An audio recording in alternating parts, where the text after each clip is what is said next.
Assalamu alaikum warahmatullahi wabarakatuh. Ndugu Islam, kwa hakika Allah subhanahu wa ta'ala ametukuka katika uumbaji, na kama tunavyoona katika vingi alivyoviumba Allah subhanahu wa ta'ala, ikiwemo bahari.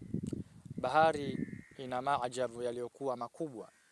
Bahari Allah subhanahu wa ta'ala amejalia wanadamu kuwa wanapita juu yake kwenye maji yenye vina virefu, lakini Allah subhanahu wa ta'ala anajalia watu wanapita katika vina kama hivyo. Hii yote Allah subhanahu wa ta'ala ametuumbia sisi wanadamu, na ndio anasema katika Qur'an, yasha yuskinu riha fayadhlalna rawakida ala dhahri.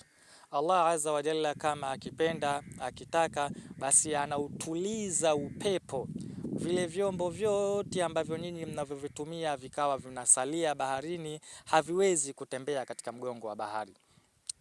Waislamu, hii bahari mnayoiona hapa mbele yenu, wallahi ina maajabu yaliyokuwa makubwa. Katika maajabu Allah anasema marajal bahrain yaltaqiyan. Allah azza wa jalla anazikutanisha bahari mbili hizi. Sasa lipi zingatio tunaolipata kupitia maji haya, bahari hii tunayoiona? Mazingatio gani tunaweza kuyapata?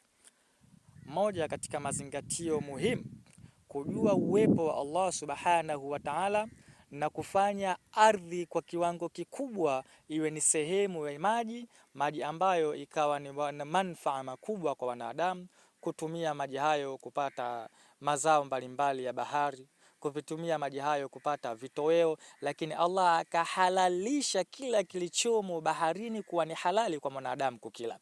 Na katika hadithi ya Mtume sallallahu alaihi wasallam anasema innal ma'a tahurun, hakika ya maji ya bahari ni tahara, wa yuhillu maitatuhu, na ni halali maiti zake, ni halali kula vilivyomo vya baharini.